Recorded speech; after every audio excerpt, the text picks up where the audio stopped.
عثمان غنی رضی اللہ تعالیٰ نے سخاوت کی تو کمال کر دیا حضرت عثمان غنی، اور پھر ضرورت سے زیادہ پیسے دے کے وہ کنویں کی بات بڑی معروف ہے، میں نے بس اشارہ کرنا ہے۔ نبی پاک نے بھی اعلان کیا تو بڑا ہی اعلان کر دیا، فرمایا وہ میٹھے پانی کا کنواں ہے، قبضہ یہودی کا ہے، جو بندہ خرید کر وقف کرے گا نا اسے کیا ملے گا؟ تو حضور نے فرمایا میری جیب میں جنت کی ٹکٹ ہے، میں اسے جنت دے دینی۔ یہ ہے عرض جنت، یہ طیبہ کی زمین ہے، جنت بھی یہی، مال کے جنت بھی یہی ہے، جنت لے لے مجھ سے، لے لے۔ حضرت عثمان غنی گئے، اس کو کہا بھئی کنواں میرے ہاتھ بیچ دے۔ کنویں کی قیمت تھی 500-700 دینار، تو حضرت عثمان 500-600 دینار کل کنویں کی قیمت تھی۔ جناب عثمان غنی گئے، یہودی کو پتا تھا کہ یہ خریدنا چاہتے ہیں، فرمایا یار یہ کنواں بیچ دو۔ کہنے لگا نہیں بیچنا۔ فرمایا قیمت منہ مانگی، کہنے لگا قیمت میری مرضی کی۔ کہا تمہاری مرضی کی، اپنی اپنی اوقات ہوتی ہے نا قیمت لگانے کی، تمہاری مرضی کی۔ کہنے لگا میری شرط ہے، میں ایک دن کے لیے کنواں دوں گا، ایک دن میں ایک دن آپ۔ فرمایا یہ بھی منظور ہے۔ کتنے پیسے؟ اس نے کہا میں 3000 دینار لوں گا، 500-600 کا۔ حضرت عثمان غنی فرمانے لگے تو نے اپنی اوقات کے مطابق 3000 مانگا ہے، میں 40,000 لے کے آیا تھا، اپنی اوقات کے مطابق مانگا، 40,000 دینار میری جیب میں۔ یہودی کہنے لگا عثمان تو تاجر ہے، اور عام تاجر نہیں، عالمی سطح کا تاجر ہے، لوگ تیری تجارت کی مثالیں عرب میں دیتے ہیں، پر 500-600 کا کنواں 40,000۔ فرمانے لگے مسئلہ کنویں کا نہیں، مسئلہ مصطفیٰ کے فرمان کا ہے، وہ جو حضور کا فرمان پورا کرنا ہے نا، اس کے لیے 40,000 تھوڑے ہیں، میرے پاس تھے ہی اتنے جو لے کے آیا ہوں۔ حضرت عثمان نے پیسے چکائے، اس نے کہا ایک دن پانی ملے گا، فرمایا منظور ہے۔ وہ ایک دن بیچا کرتا تھا پانی، حضرت عثمان نے اعلان کر دیا جو میرا دن ہے نا فری پیو، اپنے بھی پیو، بیگانے کا اعلان کوئی نہیں کرنا، میرا کوئی پروگرام نہیں۔ لیکن آپ مطلب ہلکا ہلکا ایسے ایسے دیکھیں گے، سوچیں گے، غور کریں گے، او بھائی پیسہ بھی بانٹنے سے، چلو بولو تو صحیح نا، اس پر بھی آپ حامی تو بھرے نا، سچی بات کر تو لینی چاہیے نا۔ چلے عمر آپ 2 سال کے بعد کر لینا، 6 سال کے بعد کر لینا، پر ہاں نہ تو صحیح کرے نا، پیسہ بھی ہمیشہ بانٹنے سے۔ ملا رومی رحمت اللہ علیہ فرماتے ہیں کنویں سے سادہ پانی نکل جائے تو تازہ آ جاتا ہے، اور اگر پانی کنویں کے اندر رہے سارا ختم نہ ہو تو باسی ہو جاتا ہے۔ اس لیے فرمایا کرتے تھے میں اس کنویں سے پانی پیتا ہوں جس پہ رش زیادہ ہوتا ہے، دیکھیں وہاں سے پانی ختم ہوتا ہے تو تازہ آتا رہتا ہے۔ فرماتے تو اللہ کے رستے میں سارا خرچ کر دے، اللہ تازے عطا کر دے گا، اور پہلے سے زیادہ عطا کر دے گا۔ میرا آپ کا مسئلہ یہ ہے کہ تجارت بندوں کے ساتھ ہے، بندوں کے ساتھ جو تجارت ہے نا، بندے کنجوسی کر جاتے ہیں، بندے کا تو صحیح کام چل جائے تو پارٹنر کو فارغ کر دیتا ہے، تو فارغ ہے، اور اگر کبھی کسی کی دکان میں کوئی کرایہ دار اچھا اس کی دکان چل جائے تو مالک کہتا ہے تو جا، اب دکان میں نے خود کھولنی ہے، وہ فارغ کر دیتا ہے۔ بندوں کا تو مزاج ہے۔ اور اللہ تبارک و تعالیٰ سے جب تجارت ہوتی ہے نا، میں نے ایسے لوگ دیکھے ہیں جن کے گھروں میں لاکھوں روپیہ ماہانہ آتا ہے، غربت نہیں جاتی۔ ان کو سوچنا چاہیے کہ کثرت والا پیسہ آیا ہے پر برکت والا نہیں آیا۔ حضرت عثمان غنی رضی اللہ تعالیٰ عنہ فرماتے ہیں کہ میں نے پہلے بھی میں بڑا تاجر تھا، لیکن جب سے مصطفیٰ کے نام پر خرچ کرنا شروع کیا، پھر کہاں کہاں سے آیا کب، اور بڑی سیانی بات فرماتے ہیں۔ آپ فرماتے ہیں میں کلمہ پڑھنے سے پہلے تجارت کو وقت زیادہ دیتا تھا، اور مسلمانوں ہونے کے بعد میں نے تجارت کو ٹائم تھوڑا دیا، پر اللہ نے روزی مجھے زیادہ عطا فرمائی۔ اس لیے برکت پر ہماری توجہ نہیں رہی، غیبی خزانوں پر خیال ہم نے چھوڑ دیا ہے۔ غیبی خزانوں سے جو چیز ملتی ہے وہ زیادہ ملتی ہے، جو مادی ذرائع سے ملتی ہے وہ چیز کم ہوتی ہے۔ حضرت عثمان غنی پر الزام لگا جب آپ کا دور حکومت تھا، یہ یاد رکھیں کہ سب سے زیادہ الزامات حضرت عثمان غنی پہ لگائے گئے۔ جن بندوں کے قد کاٹ زیادہ ہوتے ہیں ان کے خلاف پروپیگنڈے بھی لمبے چوڑے ہی ہوتے ہیں۔ بڑی بڑی بات یاد رکھنا، کہا گیا کہ حضرت عثمان لوگوں کو نوازتے بڑا ہے، بڑا دیتے ہیں حضرت عثمان غنی۔ تو حضرت عثمان غنی فرمایا کرتے تھے حکمران تو میں آج بنا ہوں تو میں تو پہلے بھی بڑا دیتا تھا، وہ کس خزانے سے دیتا تھا؟ آپ جواب دیا کرتے۔ دیکھیں ذرا، لاکھوں لوگ حج کرنے آتے تھے، پر حضرت عثمان غنی حج کرنے جاتے تو اعلان کر دیتے کہ کوئی حاجی حج کے موقع پر آ کے کھانا نہ پکائے، سب کو کھانا عثمان غنی اپنی جیب سے دیا کریں گے۔ मिना में लंगर खाना होता था हजरत उस्मान गनी का, मिना में। फरमाते थे खाओ हाजियो जितना खा सकते हो। और फिर हजरत उस्मान गनी का ऐलान था, खुद्दाम को कहते थे मैं आखिर में खाऊंगा, पहले मेरे सारे आने वाले हाजियों को खिलाया जाए। एक मुझसे ना एक दोस्त ने सवाल पूछा, 4-5 दिन हो गए, कुछ सवाल ऐसे होते हैं जो बंदे को ना चौराहे पे लाके खड़ा कर देते हैं, जिंदगी में ना भूलने वाले सवाल होते। एक शख्स ने सवाल पूछा, कहने लगा औकाड़ दीनी और मजहबी घराना है, औकाड़े से ताल्लुक है, मेरे साथ मोहब्बत का रिश्ता है। कहने लगे बेटी की शादी कर दी है रावलपिंडी में,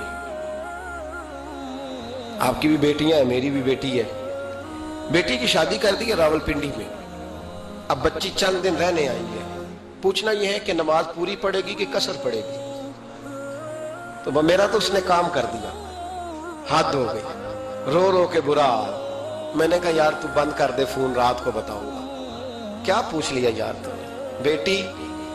बेटी मुसाफिर नहीं होती, बेटी तो महारानी होती है बाप के घर की। तो बेटी मतलब कैसे बताऊं कि दिल करता है कि बेटी वो सिर्फ हंसे, वो रोए कभी ना, ये दुआ होती है। तो तूने इतना बड़ा सवाल क्यों किया? बहरहाल उलमा को कुछ चीजों के जवाब देने पड़ते हैं। मैंने कहा मैं रात को बताऊंगा। रात को फिर फोन आया कि आप तो बड़ी जल्दी जवाब देने के आती हैं, तो देर क्यों कर दी? तो मैंने कहा यार जवाब तो मेरे पास था लेकिन हिम्मत नहीं थी अभी। तो मैंने कहा कि अगर तो बेटी आई है वालिद के घर में और अब्बा जी का प्रोग्राम है उसे जायदाद में से हिस्सा देने का, तो फिर तो बेटी नमाज पूरी पड़ेगी। लेकिन अगर अब्बा जी ने अलहदा करके अंगूठा लगवाना है तो फिर बेटी मुसाफिर है। अगर अब्बा जी ने उसको अलहदा करके अंगूठा लगवाना है ना कि दे दे भाइयों को, खैर है तेरी शादी पे खर्चा कर दिया है। अगर अब्बा जी के दिल में, मैंने कहा ये अब्बे से फतवा पूछ लो, अगर अब्बा जी के दिल में चोर है ना कि बेटी को देना कुछ नहीं, तो फिर बेटी ने नमाज कसर पढ़नी है, इसलिए कि फिर वो वहां हिस्सेदार। उसकी दलील हजरत उस्मान गनी रदी अल्लाह ताला अन्हु हज के लिए तशरीफ ले गए, तो लोगों ने हजरत उस्मान गनी से कहा कि नबी पाक भी कसर नमाज पढ़ते थे, हजरत उमर भी हज के मौके पर कसर पढ़ते, हजरत अबू बकर भी, आप क्यों पूरी पढ़ते?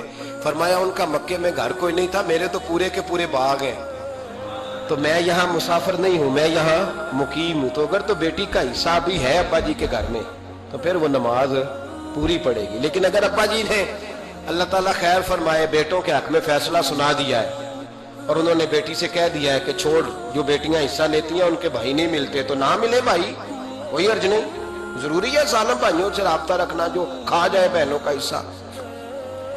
वालिद जालिम है, जालिम है बाप, बेटे को हिस्सा देता है बेटी को नहीं देता। और ये 1.5 मुरब्बे वाले जागीरदार की बात नहीं कर रहा, जिसका 4 मरले का मकान है उसकी बेटी का भी हिस्सा बनता है। क्यों खाते हो बेटियों का हिस्सा? डर नहीं आता अल्लाह ताला से? क्यों खाते हैं लोग बेटियों का हिस्सा? जब अल्लाह रसूल ने रखा है तो क्यों खा जाते हैं? और फिर कहते हैं जनाब बड़ा प्यार है बेटी से, रोने धोने के लिए प्यार है। तो याद रखें हजरत उस्मान गनी रदी अल्लाह ताला अन्हु का लंगर चलता था। तो मेरे भाई एक और बहुत बड़ी खूबी हजरत उस्मान गनी की, तीसरी, वो ये थी कि आप में अल्लाह ने बहुत ज्यादा हया रखी थी।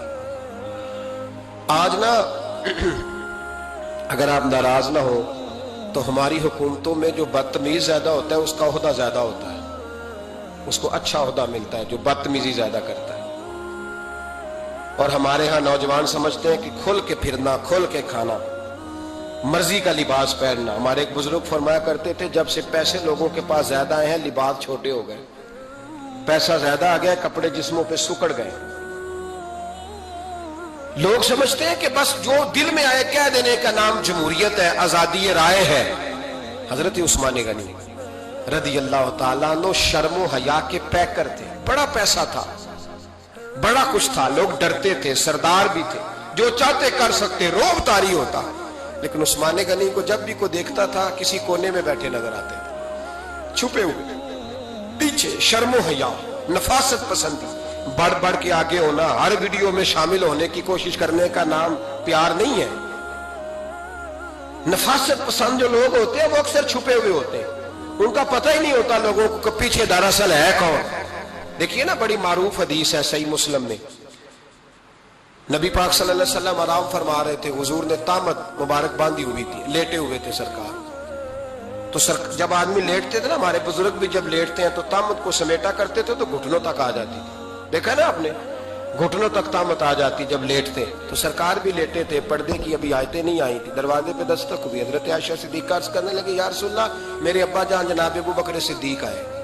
हुजूर ने फरमाया बुला लो। हजरत आयशा कहती हैं वो आके बैठ गए, हुजूर लेटे रहे। फिर दस्तक हुई, अब कौन है? कहा सैयदना फारूक आज़म। कहा आयशा आप साथ वाले हुजरे में चली जाओ। अम्मा जी वहां चली गई। थोड़ी देर के बाद हजरत उमर आए, हुजूर लेटे रहे। जनाब आयशा कहती हैं फिर दस्तक हुई, अब कौन है? फरमाया उस्मान गनी। नबी करीम ने फरमाया उसे कहो जरा ठहर जाए। हजरत उस्मान ठहरे तो हुजूर उठ के बैठे, तहमद मुबारक को ठीक किया, फिर अपने कुर्ते मुबारक को सीधा किया, फिर दस्तार को सीधा किया। फरमाया अब बुलाओ उस्मान गनी। हालांकि जाहो जलाल हजरत उमर का ज्यादा है, हालांकि वकार मकाम हजरत सिद्दीक अकबर का ज्यादा है। अब बुलाओ उस्मान गनी को। हजरत उस्मान गनी रज़ी अल्लाह ताला अन्हु आए, बैठे, बातचीत हुई, तीनों चले गए। हजरत आयशा सिद्दीका कहती है मेरे ज़हन में सवाल रह गया। मैंने अर्ज की या रसूल अल्लाह सल्लल्लाहु ताला अलैहि वसल्लम, वो दो लोग आए, आप बैठे रहे, उस्मान आए तो आपने एहतमाम किया। क्या लफ्ज है, और लफ्जों में तासीर है, और जुमले दो कहे नबी पाक ने, लेकिन कितना बड़ा उनका मर्तबा बयान किया। फरमाया आयशा मैं उस शख्स से हया न करूं जिससे अल्लाह के फरिश्ते भी हया करते हैं, मैं उससे हया न करूं जिससे अल्लाह के फरिश्ते भी हया करते हैं।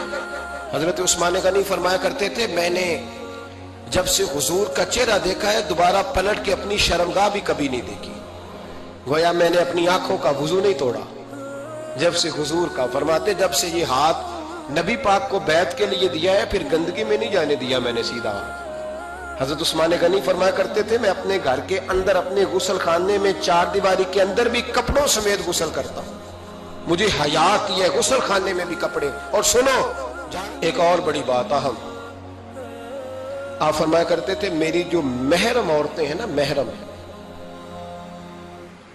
पुप्पी खाला, मेरी जो महरम औरतें हैं, फरमाया करते थे मैंने कभी उनके भी चेहरे आंख भर के नहीं देखे, उनके भी चेहरे कभी मैंने आंख भर के नहीं देखे। जो मेरी महरम औरतें हैं, पुप्पी खाला, फरमाते थे उनसे भी जब बात करता हूं तो मैं चेहरा झुका के। हमारे यहां तो कजन एक दूसरे से सलाम लेते हैं, लड़कियां लड़के कजन एक दूसरे से सलाम लेते हैं। बच्चियां आया करती थी तो मेरी कभी कभी मुझे बताया जाता था, मैंने एक पाबंदी लगा दी, बच्चियां जब मदरसे में आती थी कि जो दूर से बच्ची आए उसको जिस आदमी का नाम लिखा हो बताया जाए वही लेने आए। एक दिन मुझे इत्तला दी गई कि आप थोड़ी देर आए, मैं घर गया तो मुझे बतलाया गया एक बच्ची है तो उसको जो पहले लेने आता था वो नहीं आया, कोई और आया। मैंने उसके भाई को फोन किया कि आप लेने नहीं आए, कहने लगे ये कजन है हमारा, इसके साथ भेज दें आप, हमारा ही कजन है, खालाजाद है। मैंने कहा यार आप कहाँ हो? कहने लगे मुझे 20-25 मिनट लग जाएंगे। तो मैंने कहा अभी क्लासें भी जारी हैं तो आप ही आ जाना खुद ही। मैंने कहा सब आप भेज दें, मुझे एतबार है इस पे। मैंने उसको एक बात कही जो आपको भी कहता हूं, मैंने कहा यार तुम्हें एतबार है तो अल्लाह रसूल को एतबार क्यों नहीं? उन्होंने क्यों गैर महरम बनाया? अजीब तमाशा है। मुझे पुप्पी जात पे, खाला जात पे, मामू जात पर एतबार है, नबी पाक को क्यों नहीं? आपको ज्यादा प्यार है लोगों से या नबी पाक को उम्मत से ज्यादा प्यार है? क्या मतलब तमाशा है? क्या मिलाज बना लिया मैंने और आप? नबी पाक ने एक शख्स पर एतबार नहीं किया, पर मैं इससे पर्दा करो, आपने और मैंने कैसे कर लिया? नबी पाक ने खालाजात, पुप्पीजात, देवर पर, जेठ पर, साले पर, बहनोई पर एतबार नहीं किया, पाबंदी लगा दी। तूने कैसे किया?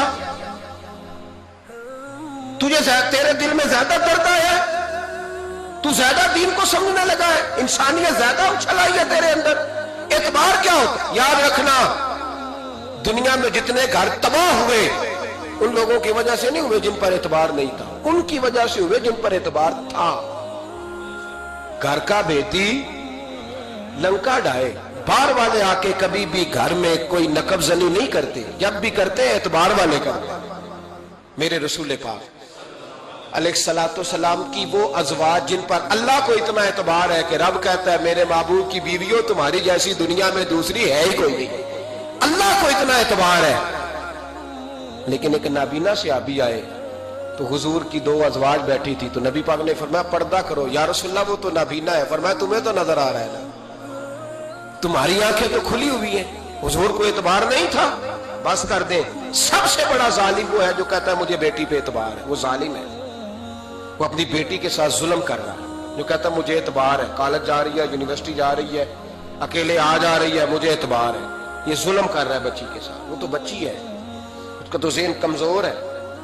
हो सकता है साफ दिल हो, लेकिन सामने जो शैतान चौकों में गलियों में दाएं बाएं घूम रहे हैं वो तो साफ दिल नहीं है ना, वो तो मासूम तबा नहीं है ना।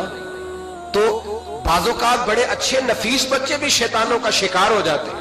खुदा का खौफ करें। हजरत उस्मान गनी की जिंदगी, हजरत उस्मान फरमाते हैं जो महरम औरतें थी उनकी तरफ भी आंख भर के नहीं देखा, इसलिए कि वो खातून है, मैं मर्द हूं, मेरी हया माने। आज लोगों को शौक हो गया औरतों की मजलिस में दौड़ दौड़ के जाना, वहां बैठना, वहां वक्त बिताना। पिराने उजाम कहते हैं कि वो दरवेशनियों के बीच बैठे हैं जी, बाप बेटी होते हैं जी, मुरीदनी और पीर। मैंने कहा कोई नहीं होते, उस रिश्ते पर इस्तदलाल है। आला हजरत फरमाते वाजिब है पर्दा पीर और मुरीदनी का, ये पर्दा वाजिब है।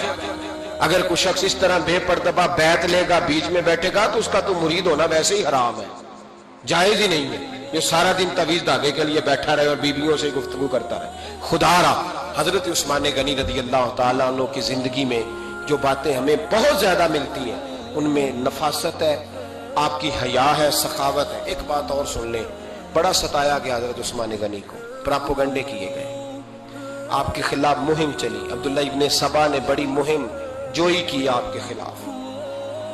यहूदियों ने मुसलमानों का रूप धार कर बड़ा आपको सताया, तकलीफें दी। जी आप अपने रिश्तेदारों को बड़ा देते हैं, फरमाया करते थे जेब से देता हूं, माले खजाना से नहीं देता। हजरत उस्मान गनी रज़ी अल्लाह तआला अन्हु को बड़ा सताया गया। ये वाहद खुलफाए राशिदीन में खलीफा है जिनका 40 दिन पानी बंद किया गया, खाना नहीं आने दिया गया। लेकिन कमाल हस्ती हजरत उस्मान गनी की, मौला अली जैसे शेरों ने जाके कहा आप इशारा करें, ये जो आपके खिलाफ निकले हुए हैं तो एक तलवार से मार दिए जाएंगे। तो हजरत सैयदना उस्मान गनी फरमाने लगे मैं वो वाला मेंढा नहीं बनना चाहता जिसकी वजह से मदीने की गलियां रंगीन हो जाए। अमन का गाब खिलाफत छोड़ दें। फरमाया हुजूर ने कहा था अल्लाह तुम्हें एक कमीज पहनाएगा, लोग उतारना चाहेंगे, तुमने उतारनी नहीं। सब्र से, हौसले से, इत्मीनान से। ये वो वाहद हस्ती है हजरत उस्मान गनी, इन्होंने शहादत कबूल कर ली लेकिन तलवार नहीं चलने दी, लोगों को एक दूसरे के गले नहीं काटने दी। वो शख्सियत है हजरत उस्मान गनी की, लेकिन बड़ा सताया गया, बड़ा प्रोपेगंडा। मुझे बताइए इसके बारे में अल्लाह कुरान की आयतें नाजिल कर दे और जिसके बारे में मुस्तफा करीम एक बार नहीं तीन बार जन्नत की बिशारत अता कर दे। कोई बंदा हमें तारीख बताए, हवाले दे, कहानियां सुनाए, तो हम उसकी कहानियां देखेंगे या नबी पाक का फरमान देखेंगे? बोले जाके, बोले जाके। किसी कहानी पर कभी भी कान, बस एक हदीस मैंने बड़ी दफा सुनाई है, फिर सुनाता हूं, तिरमिजी में है। नबी पाक जनाजगाह तक गए जनाजा पढ़ने, या रसूलल्लाह फला आदमी इंतकाल कर गया, जनाजगाह तक तशरीफ ले गए जनाजा पढ़ाने, लेकिन जनाजगाह तक पहुंचकर महबूब ने फरमाया इसका जनाजा नहीं पढ़ाना। या रसूलल्लाह क्यों? फरमाया इसलिए कि ये उस्मान गनी से बूझ रखता था, तो हुजूर तो उसका जनाजा नहीं पढ़ते। खबरदार किसी दास्तान पे कान ना धरे, अकलें दौड़ाते फिरते हैं लोग, ऐसे हुआ था तो वैसे हुआ था तो उसने कहा था तो इसने कहा था। हमें इसकी उसकी नहीं खबर, हमें तो मुस्तफा का पता है। जो हुजूर ने जिनकी शान बयान कर दी उनकी शान पर हम किसी तारीख का हवाला मजीद जरूरत महसूस है। बस अपनी तबीयत में सादगी और सफाई पैदा करें, सखावत पैदा करें, हया पैदा करें। ये हुस्न है, इस हुस्न को हजरत उस्मान गनी ने तकसीम किया है। अल्लाह समझने की तौफीक अता फरमाए।